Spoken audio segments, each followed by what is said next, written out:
Gas use ಮಾಡಿ 18 ಲಕ್ಷ ಹಣವನ್ನು ಕಳ್ಳತನ ಮಾಡ್ಕೊಂಡು ಹೋಗಿರ್ತಾರೆ. ಆ ಒಂದು ಪ್ರಕರಣ ಗಂಭೀರವಾಗಿ ಪರಿಗಣಿಸಿ ರಾತ್ರಿ ಗಸ್ತನ್ನು ಮತ್ತು ನಮ್ಮ ಬೀಟ್ ಮತ್ತು ನಮ್ಮ ನಾಕಾಬಂದೀಸ್ ಅವುಗಳನ್ನು ತುಂಬ ಇಂಟೆನ್ಸಿವ್ ಆಗಿ ನಾವು ಆ್ಯಕ್ಟಿವೇಟ್ ಮಾಡಿದ್ವಿ. ಅದೇ ರೀತಿ ಈ ದಿನ ರಾತ್ರಿ ಒಂದು ಮಾಹಿತಿ ಬರುತ್ತೆ. ಏನು ನಮಗೆ ಆ ಒಂದು ಪ್ರಕರಣದಲ್ಲಿ ನಾವು ಬೆನ್ನತ್ತಿ ಹೋದಾಗ ಕೆಲವು ತಾಂತ್ರಿಕ ಮಾಹಿತಿಗಳನ್ನು ಕಲೆ ಹಾಕಿದಾಗ ಒಂದು ಸಸ್ಪೆಕ್ಟೆಡ್ ವೆಹಿಕಲ್ ಬಗ್ಗೆ ಒಂದು ಮಾಹಿತಿ ಬಂದಿರುತ್ತೆ. ಅದು ವೈಟ್ ಕಲರ್ I-20 ಅಂತಂದು ಅದು ಮತ್ತು ಔಟ್ಸೈಡ್ ಸ್ಟೇಟ್ ನಂಬರ್ ಪ್ಲೇಟ್ ಇರುವಂಥದ್ದು. ಅದೇ ಹಿನ್ನೆಲೆಯಲ್ಲಿ ಇವತ್ತು ನೈಟಲ್ಲಿರುವ ನಮಗೆ ಒಂದು ಮಾಹಿತಿ ಬರುತ್ತೆ ಸಿಬ್ಬಂದಿಯವರಿಗೆ, ಒಂದು DL ಪಾಸಿಂಗ್ ಇರೋದು ಅನುಮಾನಾಸ್ಪದ ಒಂದು I-20 ವೆಹಿಕಲ್ ಮೂಮೆಂಟ್ ಬಗ್ಗೆ. ತಕ್ಷಣ ಇವರು ಸಬರ್ಬನ್ ACP ಅವರು, ಸಬರ್ಬನ್ ಇನ್ಸ್ಪೆಕ್ಟರ್ ಮತ್ತು ಅವರ PSI ಬಸವರಾಜ್ ಮತ್ತು ಯೂನಿವರ್ಸಿಟಿ ಪೊಲೀಸ್ PSI ಪೊಲೀಸ್ ಸ್ಟೇಷನ್ನ ಇನ್ಸ್ಪೆಕ್ಟರು ಅವರವರ ತಂಡಗಳನ್ನು ಕರೆದುಕೊಂಡು ಸರ್ಚ್ ಮಾಡಲಿಕ್ಕೆ ಸ್ಟಾರ್ಟ್ ಮಾಡ್ತಾರೆ. ಅದರಲ್ಲಿ ಸಬರ್ಬನ್ ಇನ್ಸ್ಪೆಕ್ಟರ್ ಸಂತೋಷ್ ಮತ್ತು ಬಸವರಾಜ್ ಸಬ್ ಇನ್ಸ್ಪೆಕ್ಟರ್ ಏನಿದ್ದಾರೆ ಅವರಿಗೆ ಒಂದು ಈ ವೆಹಿಕಲ್ ನೋಟ್ ಆಗುತ್ತೆ ಈ ನಮ್ಮ ಬೇಲೂರು ಇಂಡಸ್ಟ್ರಿಯಲ್ ಏರಿಯಾ ಕಡೆ.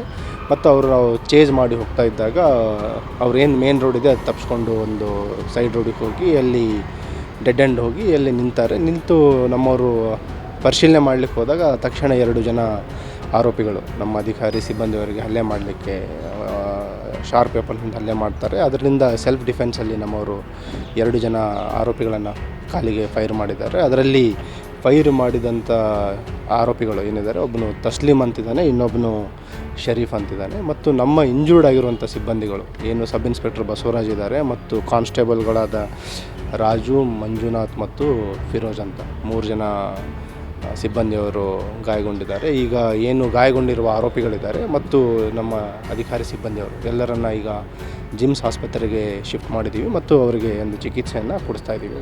ಈ ಹಳೆ ಘಟನೆಗೂ ಇದಕ್ಕೂ ಇವ್ರಿಗೇನು ಸಂಬಂಧ? ಈಗ ಏನು ಪ್ರಾಥಮಿಕ ಮಾಹಿತಿ ಕಲೆ ಹಾಕಲಾಗಿದೆ, ಇದು ಹರಿಯಾಣದ ಮಿವಾತ್ ಗ್ಯಾಂಗ್ನ ಆರೋಪಿಗಳಿದ್ದಾರೆ. ಇವರು ಏನು 2 ವಾರಗಳ ಹಿಂದೆ ಇಲ್ಲಿ ಘಟನೆ ಆಗಿತ್ತು. ಅದರಲ್ಲೇ ಮೇನ್ ಏನು ಕಿಂಗ್ ಪಿನ್ ಇದ್ದ ಅವನು ತಸ್ಲೀಮ್ ಅಂತ, ಅವನನ್ನು ಕೂಡ ಈಗ ವಶಪಡಿಸ್ಕೊಂಡು ವಿಚಾರಣೆ ಮಾಡಲಾಗುತ್ತಿದೆ. ಮತ್ತು ಈಗ ಆರೋಪಿಗಳದ್ದು ಏನು ಪ್ರಾಥಮಿಕ ಚಿಕಿತ್ಸೆ ಇದೆ ಮತ್ತು ಇನ್ನೂ 2 ಆರೋಪಿಗಳು ಈಗೇನು ವಶಪಡಿಸ್ಕೊಂಡು ಸ್ಟೇಷನ್ಗೆ ಕರ್ಕೊಂಡು ಹೋಗಿದ್ದಾರೆ, ಅವರನ್ನು ಕೂಡ ವಿಚಾರಣೆ ಮಾಡಿ ಮುಂದಿನ ಮಾಹಿತಿಯನ್ನು ತಮ್ಮ ತಿಳಿಸ್ತೀವಿ. ಟೋಟಲ್ 4 ಜನ ಆರೋಪಿಗಳು. ಅದನ್ನು ನಿಮಗೆ ಸ್ವಲ್ಪ ಮಾಹಿತಿ ಕಲೆ ಹಾಕಿ ಒಂದು 2-3 ಅವರ್ಸ್ ಬಿಟ್ಟು ನಿಮಗೆ ಡೀಟೇಲ್ಸ್. ಈಗ ಪ್ರಾಥಮಿಕವಾಗಿ ನಮಗೆ ಮಾಹಿತಿ ಬಂದ ಪ್ರಕಾರ ಇದರಲ್ಲಿ ಏನು ಮೇನ್ ಆರೋಪಿ ಇದ್ದಾನೆ ತಸ್ಲೀಮ್ ಅಂತ ಇದ್ದಾನೆ, ಅವನ ಮೇಲೆ ಅರೌಂಡ್ 8ರಿಂದ 10 ಪ್ರಕರಣಗಳಿದ್ದಾವೆ. ಮತ್ತು ಇನ್ನೊಬ್ಬ ಏನು ಆರೋಪಿ ಇದ್ದಾನೆ ಇದರಲ್ಲಿ ಶರೀಫ್ ಅಂತ, ಶರೀಫ್ ಮೇಲೇನೂ 3 ಪ್ರಕರಣಗಳಿದ್ದಾವೆ. ಉಳಿದ 2 ಆರೋಪಿಗಳ ಮೇಲೆ ಒಬ್ಬನ ಮೇಲೆ 7 ಪ್ರಕರಣ ಇದೆ ಮತ್ತು ಇನ್ನೊಬ್ಬನ ಮೇಲೆ 1 ಪ್ರಕರಣ ಇದೆ.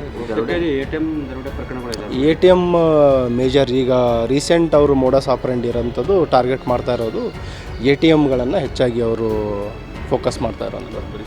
ಇದಲ್ಲದೆ ಬೇರೆನೂ ಇದ್ದಾವೆ. ಮತ್ತು ಇವರು ನೆಟ್ವರ್ಕ್ ಈಗ ಪ್ರಾಥಮಿಕವಾಗಿ ಅವರು ಹೇಳಿದ ಪ್ರಕಾರ ಬರೀ ಕರ್ನಾಟಕ ಅಲ್ಲದೆ ಬೇರೆ ರಾಜ್ಯಗಳಲ್ಲೂ ಅವ್ರ ಮೇಲೆ ಪ್ರಕರಣಗಳಿದ್ದಾವೆ. ಹೈದರಾಬಾದ್ ಇರ್ಬೋದು, ನಾಗ್ಪುರ್ ಅಂತ ಹೇಳ್ತಾ ಇದ್ದಾರೆ, ಗುರುಗ್ರಾಮ್ ಹೇಳ್ತಾ ಇದ್ದಾರೆ, ರಾಜಸ್ಥಾನ್ ಹೇಳ್ತಾ ಇದ್ದಾರೆ ಮತ್ತು ಈವನ್ ಉತ್ತರಾಖಂಡ್ ಹೇಳ್ತಾ ಇದ್ದಾರೆ. ಸೊ ಈ ಏನವರು ಮಾಹಿತಿಯನ್ನು ನೀಡಿದ್ದಾರೆ ಅದನ್ನು ಖಚಿತಪಡಿಸ್ಕೊಳ್ಬೇಕಾಗುತ್ತೆ. ಅದು ಖಚಿತ ಆದ ನಂತರ ತಮಗೆ ಹೆಚ್ಚಿನ ಮಾಹಿತಿಯನ್ನು ನೀಡ್ತೀವಿ. ಬೀದರ್ದು ಇನ್ನೂವರೆಗೆ ಇವರು ಏನು ಮಾಹಿತಿ ನೀಡಿಲ್ಲ. ಈಗ ರೀಸೆಂಟಾಗಿ ಅವರು ಏನು ನೆಟ್ವರ್ಕ್ ಇದೆ ಹೆಚ್ಚಿನದಾಗಿ ಅವರು ಕಾನ್ಸಂಟ್ರೇಟ್ ಮಾಡ್ತಾ ಇರೋದು ATM ದರೋಡೆ.